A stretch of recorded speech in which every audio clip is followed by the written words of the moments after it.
Money laundering اور terror financing کے حوالے سے بہت ہی ٹھوس اقدامات اٹھانے کے باوجود یہ بات بھی اپنی جگہ مسلم ہے اور قائم ہے کہ Pakistan F A T F کی گرے لسٹ میں شامل ہے، اب بھی شامل ہے۔ یہ ایف اے ٹی ایف کی گرے لسٹ میں پاکستان کو سن 2018 میں جب پاکستان مسلم لیگ نون کی حکومت تھی شامل کیا گیا تھا۔ اس کے بعد سے مسلسل حکومت اس سلسلے میں اقدامات کر رہی ہے، ایف اے ٹی ایف کو کنونس کرنے کی کوشش کر رہی ہے۔ یقیناً اس میں پیش رفت بھی ہوئی ہے، لیکن اب بھی ہمارے سامنے ایف اے ٹی ایف کے مطالبوں کی ایک بڑی فہرست موجود ہے۔ ایف اے ٹی ایف کا اجلاس پچھلے مہینے بیجنگ میں ہونا تھا، لیکن کورونا کی صورتحال کی وجہ سے یہ 5 مہینے کے لیے مؤخر کر دیا گیا۔ اب اکتوبر میں پیرس میں یہ اجلاس ہوگا، جہاں پہ پاکستان کو 27 نکاتی ایکشن پلان جو کہ ایف اے ٹی ایف نے پاکستان کے حوالے کیا تھا، ایف اے ٹی ایف کی تسلی کرانی ہے۔ حکومت اس سلسلے میں اقدامات کر رہی ہے کیونکہ ان میں سے اکثر کا تعلق قانون سازی سے ہے۔ پرسوں وفاقی کابینہ نے اس سلسلے میں بہت تفصیل سے اینٹی منی لانڈرنگ، انسداد دہشت گردی، control of narcotics, companies act اور ضابطۂ فوجداری میں ترامیم منظور کی۔ ایک بڑا اچھا پیکج جو ہے وہ فیڈرل کیبنٹ نے منظور کر لیا۔ اب اس پہ عمل کرانے کے لیے یا تو حکومت صدارتی آرڈیننس لائے یا پارلیمنٹ کے اندر اس کو پیش کرے۔ دوسری جانب حزب اختلاف کی جماعتیں نہ جانے کیوں، خاص طور پہ پاکستان پیپلز پارٹی کہتی ہے کہ وہ ان قوانین کی مخالفت کرے گی۔ یقیناً یہ پاکستان کے امیج کے لیے بہت ہی مشکل صورتحال ہوگی، کیونکہ اینٹی منی لانڈرنگ کیسز کے قوانین کا معاملہ ہے، ٹیرر فائنینسنگ کا معاملہ ہے، اور بلاول بھٹو زرداری نے کل کہا ہے کہ وہ اس کی بھرپور مخالفت کریں گے۔ حکومت نے جامع قانون سازی کی ہے، اس کا احوال ہم آپ کو دیتے ہیں۔ دہشت گردوں کی مالی معاونت، جعلی بینک اکاؤنٹس، بے نامی اثاثے اور حوالہ ہنڈی اب مکمل طور پر قصہ پارینہ بن جائیں گے۔ وزیر اعظم عمران خان کی سربراہی میں وفاقی حکومت نے ایف اے ٹی ایف کی وارننگ کے پیش نظر 5 اہم قوانین میں ترامیم کی منظوری دے دی ہے، جس کے تحت منی لانڈرنگ میں ملوث افراد کو 50 لاکھ روپے سے 10 کروڑ روپے تک جرمانہ، 14 سال قید تک کی سزا اور جائیداد ضبطگی شامل ہے۔ وفاقی کابینہ نے منی لانڈرنگ روکنے کے لیے قائم نیشنل ایگزیکٹو کمیٹی کی تشکیل نو کی بھی سفارش کی ہے، جس کے تحت حساس اداروں کے اعلیٰ افسران کو بھی کمیٹی میں شامل کیا جائے گا۔ کمپنیز ایکٹ کے تحت اب کوئی بھی شخص جان بوجھ کر اپنے اثاثوں کی اصل نوعیت، ذرائع، مقام، ملکیت اور بینیفیشری آنر کے نام کو غلط معلومات یا کسی بھی اور ذریعے سے چھپا نہیں سکے گا۔ کمپنیز ایکٹ میں ایک نئی سیکشن 123A ڈالی جائے گی، جس کے تحت ہر کمپنی کو SECP کو بتانا پڑے گا کہ کمپنی کا حتمی بینیفیشل آنر کون ہے۔ اگر کوئی کمپنی ختم ہو جاتی ہے تو اس کے ایڈمنسٹریٹر، لکویڈیٹرز کمپنی کے خاتمے کے 5 سال تک اس کے بینیفیشل آنرشپ کا ریکارڈ رکھیں گے۔ اس پروگرام کے ذریعے ہمیشہ سے ہمارا اصرار رہا ہے کہ ایف اے ٹی ایف کے حوالے سے جتنی بھی قانون سازی ہو رہی ہے پاکستان میں منی لانڈرنگ کو روکنے کے لیے، پاکستان میں بے نامی اثاثوں کو ختم کرنے کے لیے، پاکستان کی غیر دستاویزی معیشت کو دستاویزی بنانے کے لیے، اس میں سب سے بڑا فائدہ خود پاکستان کا ہے، پاکستان کے امیج کا ہے، پاکستان کی معیشت کا ہے۔ اور ایف اے ٹی ایف کی جانب سے یہ تمام مطالبات اور یہ تمام شرائط پاکستان کو ویلکم کرنا چاہیے۔ پاکستان کی معیشت کے لیے یہ انتہائی سازگار ثابت ہوں گی ہم جب اس پہ مکمل طور پہ عمل کر لیں گے، اور اس کا سب سے بڑا فائدہ خود پاکستان کو، پاکستان کے معیشت کو، کاروبار کو اور اس کے عالمی امیج کو ہوگا۔ پاکستان اس سلسلے میں کس انداز سے آگے بڑھے گا اور کیا حزب اختلاف کی مخالفت ہوتی ہے پارلیمنٹ میں قانون سازی کے حوالے سے، تو حکومت اسے کیسے عبور کرے گی، ان تمام سوالوں کے جواب ہمیں دیں گے وفاقی وزیر اطلاعات و نشریات سینیٹر شبلی فراز ہمارے ساتھ ایک بار پھر موجود ہیں۔ بہت بہت شکریہ سینیٹر صاحب۔ فرمائیے گا کہ جو قانون سازی ہونی ہے اس کا جو مسودہ ہے کمپلیٹ ہے، جو اس کی تیاریاں کرنی ہے، نوک پلک جو ہونی ہے، وہ اب کابینہ سے منظور ہو گئی ہیں، یہ مرحلہ ہو گیا ہے، اب وہ ہمارے پاس ڈرافٹ تو ریڈی ہے۔ جی شکریہ کامران صاحب، ایک تو آپ نے بڑی تفصیل سے سب کچھ بتا دیا کہ اس ضمن میں کیا کیا پروگریس ہوئی ہے۔ آج ہمارا ایک جوائنٹ پارلیمنٹری کمیٹی جس میں اپوزیشن کے ارکان بھی تھے اور ہم بھی تھے، حکومت کے ارکان، تو اس پہ بحث ہوئی۔ اب اس میں جو ایک چیز آپ نے درست کہی کہ اس کا فائدہ پاکستان کو ہوگا، اس میں یہ تو خاص طور پہ پاکستان تحریک انصاف کا جو منشور ہے اس کی ان لائن ہے کہ جس میں ہم ٹرانسپیرنسی اور یہ جتنے بھی بے نامی اکاؤنٹس اور یہ ساری چیزیں ہیں، اس میں یہ ہماری ایک مددگار ثابت ہوگی۔ دوسرا یہ تھا کہ جو دیکھا اس میں بدقسمتی سے تاثر مجھے یہ ملا کہ حکومتی جو اپوزیشن کے ارکان ہیں وہ ایف اے ٹی ایف کے بل کو ایک قسم کے جوڑ رہے ہیں نیب کی بل کے امینڈمنٹس پہ۔ تو ظاہر ہے کہ یہ جو ایف اے ٹی ایف کا جو جو ریکوائرمنٹ ہے وہ تو پورے پاکستان کے لیے، اس کا اثر پاکستان پہ پڑے گا. تو یہ بڑی بدقسمتی ہوگی اگر اپوزیشن نے اس سلسلے میں اس پہ کوئی سودا بازی کرنے کی کوشش کی، جس میں کہ وہ نیب کے لیے اپنے لیے کوئی فیوریبل ٹرمز اینڈ کنڈیشنز لے دیں اس کنڈیشن پہ کہ جی وہ فیٹ ایف میں ہمیں سپورٹ کریں گے. تو اس میں ایک تھوڑا سا تعطل ہوا ہے، لیکن پیر کو پھر دوبارہ ایک میٹنگ ہوگی جس میں کہ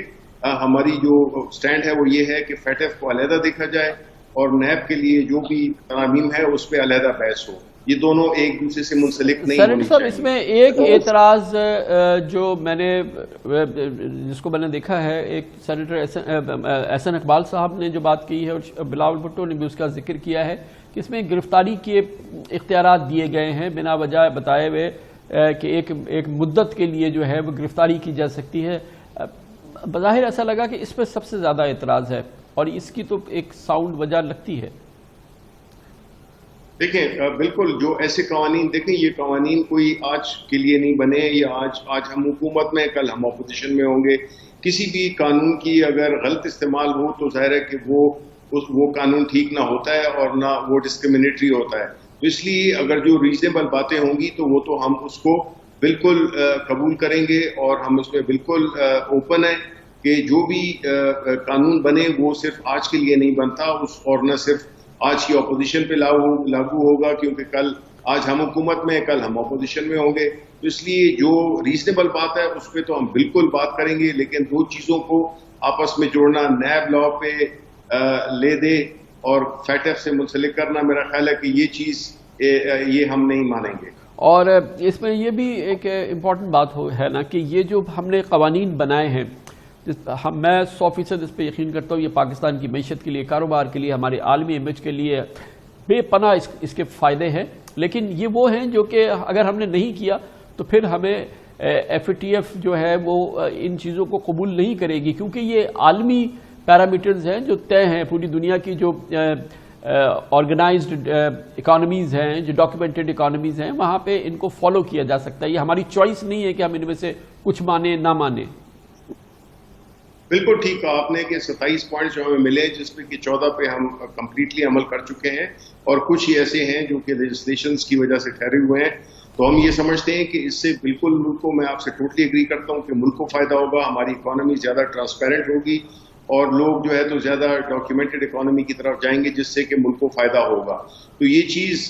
ہمیں اس میں ہمارے پاس درست کا چوائس نہیں ہے، یہ ہم نے کرنا ہے. اور اگر ایک ایسی چیز کرنی ہے جس سے کہ ہمارے ملک کو بھی فائدہ ہوتا ہے تو اس سے اچھی بات کیا ہو سکتی ہے. ہاں اس میں اگر کوئی ایسے پوائنٹس ہیں جو کہ مس یوز ہو سکتے ہیں یا ایک انریزنیبل ہیں، اس پہ ظاہر ہے کہ ہماری جو ٹیم جائے گی وہاں پہ اکتوبر میں،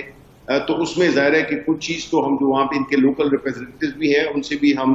بات کریں گے کہ اس کا قانون کا جو اطلاق ہے وہ کوئی غیر منصفانہ نہ ہو اور وہ ایک ون سائیڈڈ نہ ہو. اس میں بالکل ہر ایک کو ایک ریکورس ہونا چاہیے کہ وہ اپنے لیے انصاف حاصل کر سکے. اور سینٹر صاحب یہ بھی تو طے ہے نا، کیونکہ اکتوبر میں پیرس میں یہ میٹنگ ہونی ہے، اس سے پہلے بہرحال ہمیں یہ قانون کا مسودہ جو ہے منظوری کی کیفیت سے گزارنا ہے. ہم وہاں جا کے یہ تو نہیں کہہ سکتے نا کہ ہماری اپوزیشن جو ہے وہ نہیں مان رہی اور یہ ہم نہیں کر پائے، تو پھر تو اس کی ہمیں کاسٹ دینی پڑے گی. اس کے لیے تو ہمارے پاس یہ آپ کے پاس سب کے پاس آپشن اویلیبل ہوتا ہے کہ پھر اس کا پھر پریزیڈنشل آرڈیننس جاری کیا جائے. بہرحال یہ قانون تو ہم نے منظور کرنے ہیں. جوائنٹ سیشن میں بھی ہو سکتا ہے، وہ ایشو نہیں ہے، بٹ آئی تھنک کہ اپوزیشن کے پاس یہ ایک بہت ہی ایک اچھا موقع ہے کہ وہ اپنے آپ کو ریڈیم کرے، بجائے اس کے کہ وہ اپنی ایک ذاتی مفادات کے لیے ملک کے مفادات کو